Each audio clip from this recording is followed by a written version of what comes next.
All right, welcome back to Problem Solver Politics. I am your host, Cardin Ellis, with Cody the Oracle. Hey, everyone. And today we're answering a very important question we get asked a lot. Can Andrew Yang beat Donald Trump? Okay. Oftentimes we view that question as a little bit early, but we definitely think he can, and he knows how, and there's articles that are coming out supporting this view. The question is whether or not the DNC or whether or not the media this or that. But at the end of the day, he's getting praise from Jeb Bush and from certain media outlets for his emotional intelligence and the handling of certain situations, such as this SNL debacle with the explicatives used about residents of Chinatown, so on and so forth, that we believe are demonstrative of why he could beat why Andrew Yang could beat Donald Trump if put in the scenario. So, before we go any farther, though, make sure that if you want to contribute to our channel, check out the PayPal link in the description. If you want to get the PayPal hat and contribute that, not the PayPal hat, the Problem Solver Politics hat and contribute that way, make sure you check that out on problemsolverpolitics.com.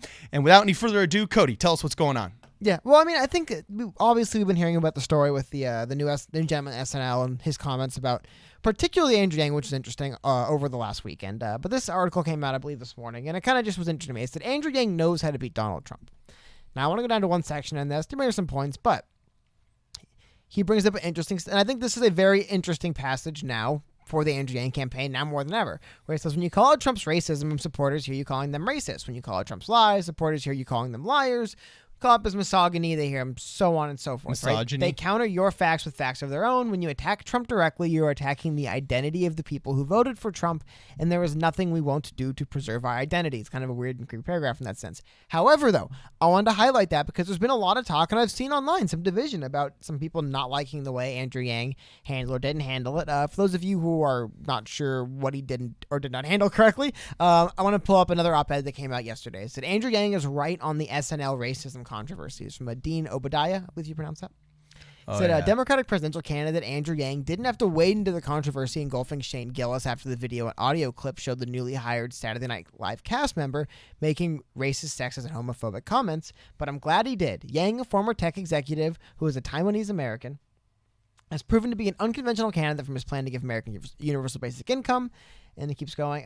Instead of serving up the typical knee-jerk reaction that Gillis should be fired for calling people in Chinatown, and he says some awful things, among other things, Yang urged a more nuanced approach that offered the hope that people can evolve. People like Gillis can't evolve. I apologize. And that's what I wanted to highlight here. I think that's the biggest thing we are seeing from the people running for president on the Democratic side. I don't know about you, Cardin. The biggest thing I'm seeing from Andrew Yang that I'm not seeing as much from other candidates is this understanding that if they're going to want to win this election, whoever the Democrats is, they're going to have to win Trump voters, and you're going to have to believe in people can change on some level if you're going to get them to vote for you and they didn't before. And I think this is really what he's highlighting in here, and it's a big part of and I think that's a big thing where a lot of people I saw were upset with how Andrew handled it and said, people shouldn't be allowed to say it. They think it's really racist and offensive. Like, how can you just let him get away with that? Yada, yada, yada, all that stuff. However, the thing that you notice is that when it comes to Andrew Yang himself, he seems to be pretty secure with the fact that he's like, look, if we win this election, I'm going to have to get people who voted for Trump in 2016. And he's been open about that the entire time where he's like, look, these aren't bad people. They've just been misled in the solutions. You know what I mean?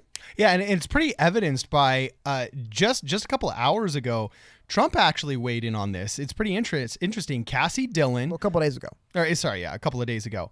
From the Lone Conservative. She actually, the founder of the website, actually kind of responded to a Fox and Friends. Actually, not responded to Fox and Friends, but they were talking about it on Fox and Friends. Her tweet where she basically said, here's the thing. I'm voting for Trump, but I wouldn't be friends with Trump. I'm not voting for Yang, but I definitely be his friend. And that is demonstrative of what? Okay, that she's got a substance-based thought process about him, but she loves his temperament. And I'm actually convinced that if you can keep up the substantive argument for UBI, for consumption-based taxes like a value-added tax, a VAT tax, a VAT, and so on and so forth, that conservatives like this will be converted, and I shouldn't say converted, but will be convinced in a court of ideas. As long as you keep it to the court of ideas, though, and you don't keep it into the court of personality. But sometimes, unfortunately, people don't care how much you know until they know how much you care. You have to win the emotionally intelligent argument before you can win the politically intelligent argument, and so on and so forth. And if there's anybody right now in our current sphere who can do this, okay, is it Donald Trump? No, he's the troll in chief. And that's actually one of the things I love about him, because he is pounding the fourth branch of government, the media, that has never been pounded. You know what I'm saying? He is trolling the trolls who have never been trolled. So that's something I actually love about the president. That he's selling Sharpies as they try and go crazy. He's selling Trump Sharpies and Trump plastic straws, raising over $1 million, while these people literally go crazy with Trump derangement syndrome, right? Well, Andrew Yang's not doing that. And so you don't fight fire with fire. If you've got a troller in chief, you don't put Kamala up there. You don't put Beto O'Rourke up there. You don't fight. You don't try and out-troll the best troll, or else you're just going to lose, okay? And beyond losing, what's best for the American people? What's best for the American people is a rational conversation where we balance our principles with the modern arguments, with modern technology, with the modern economy. And the question is, who is poised to do that? To a certain extent, because of his populism, I actually think Donald Trump is one of the most poised to do that, because at least he listens to the people in that regard. And then coming up shortly on his heels, amongst all the people challenging him, who is it? Who's got that emotional intelligence? Pete Buttigieg?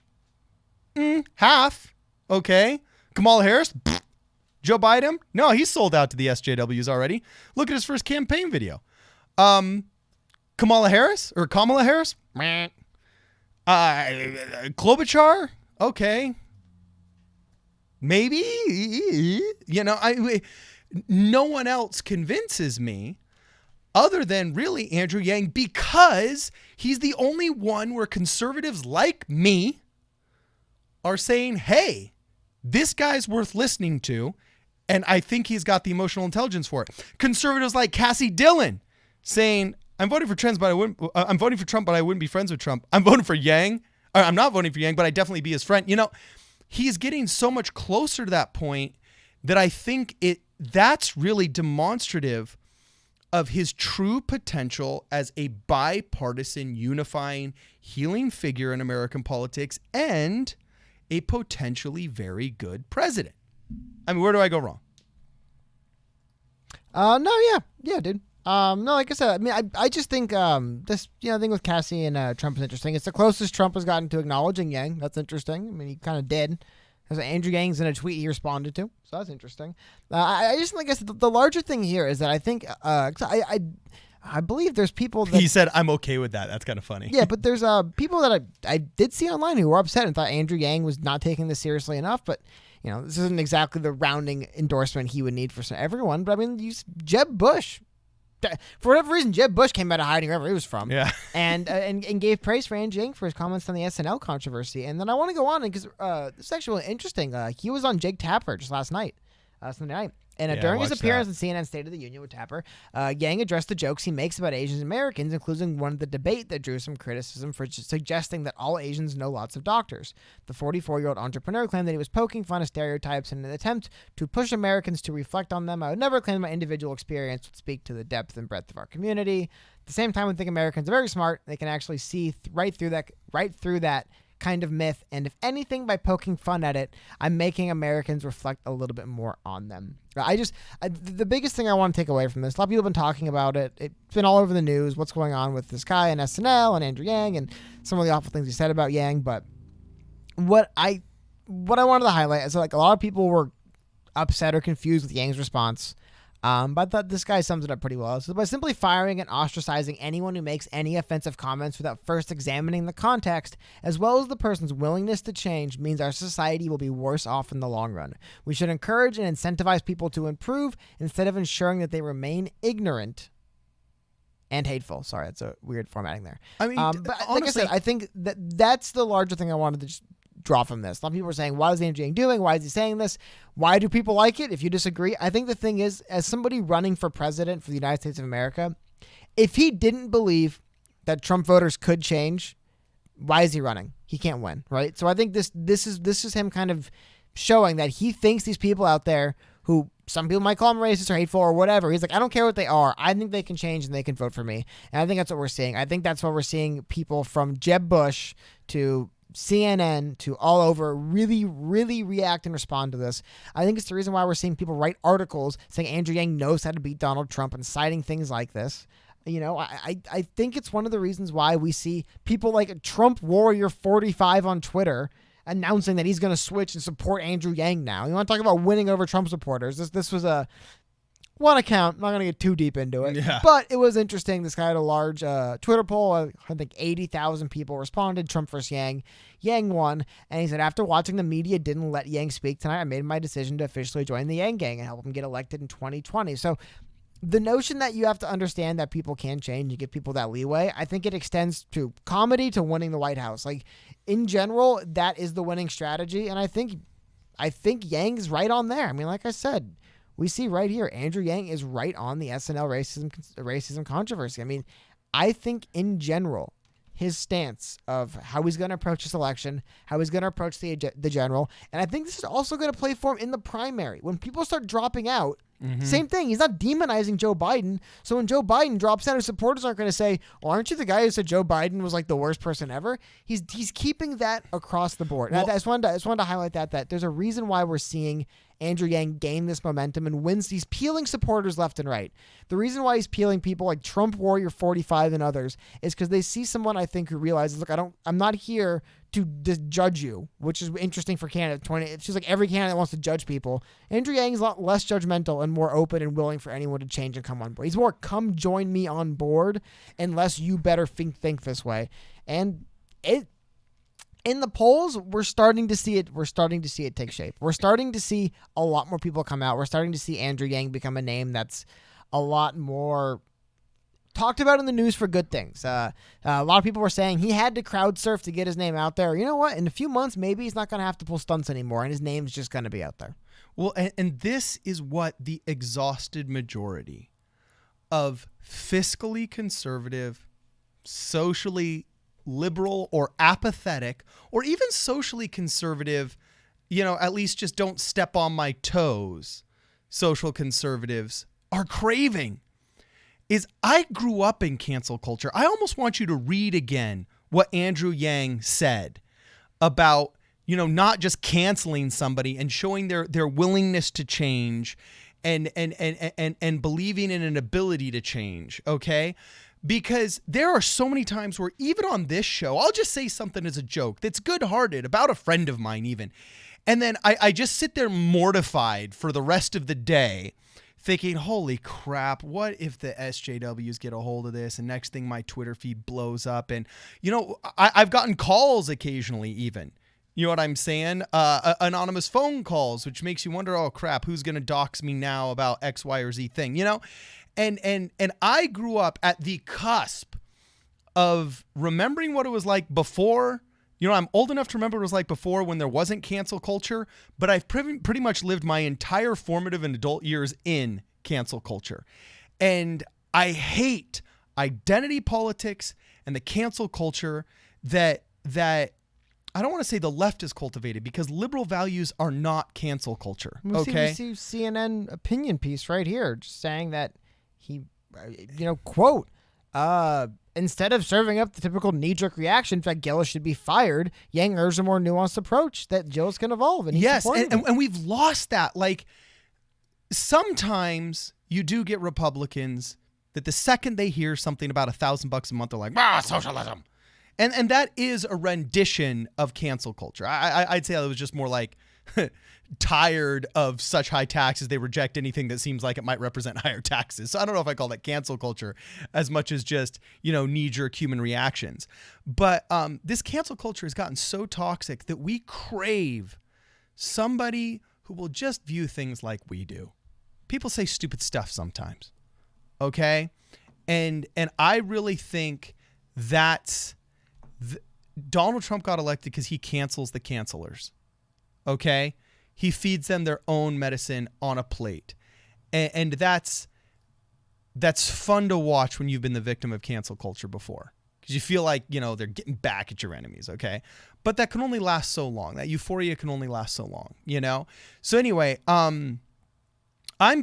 I think his emotional intelligence and his approach to things is one of his biggest assets. And this is why I think he could spike past Elizabeth Warren, okay? Elizabeth Warren is part of that cancel culture, okay? And right now, she's a bigger name, okay? And we know that she's everybody's second choice, okay? That's why she keeps growing as Bernie Sanders goes down, as Biden goes down, as Kamala goes down, and so on and so forth. A lot of people, as they become disillusioned with Kamala, disillusioned with Joe, disillusioned with Bernie Sanders, end up going to their second choice. Until what? Until that second choice proves to be just as toxic a sellout as their first. And this is why I think as long as he can keep cultivating, as long as he can keep introducing himself to everybody, as long as he can keep being an alternative to cancel culture and being a more nuanced candidate, okay, that he will start getting everybody that becomes disillusioned with these other candidates. Because don't forget, as soon as Elizabeth Warren starts gaining steam, all Donald Trump has to start doing is pulling up all the documentation about how she lied about her ethnicity in order to ride identity politics into colleges that none of your kids get to go to because they're not in the club. Okay, all he has to do is start showing all of the crazy socialist stuff, the Bernie Sanders 2.0 that she's espoused in order to get the far left activists on her side. And then he will start tanking her. Okay. And I hate to say it, but people will start falling out of love with Elizabeth Warren and will seek an alternative. And that only real natural alternative will be Andrew Yang. The only question is, will the primary last long enough? Will people be paying attention long enough to get down to their third in line? Or will they just fall out of love with their first, settle with their second, and go with it and not be informed enough? A lot of it is a question of how well Andrew Yang can get his message out there. Because I'm convinced most people are socially liberal, fiscally conservative. Andrew Yang appeals most to that level of emotional intelligence. They're better than Elizabeth Warren, obviously. It's just a question of whether or not his name and his policies get out there enough for the American public to be educated, in my opinion. So, I mean, I don't know. I could be wrong. What do you think? Yeah, dude, sounds good. Okay, cool. So anyway, let us know what you guys think. Why Andrew Yang could beat Donald Trump. What would need to get done in order for him to do it? Opine below, share this video with your friends. If you want to support the channel, check out the PayPal link below. If you want to buy one of the Problem Solver Politics hats, you can support our channel that way as well. Or you can hang out with us on the stream Tuesdays and Thursdays. This is Problem Solver Politics. We'll see you guys in the next video.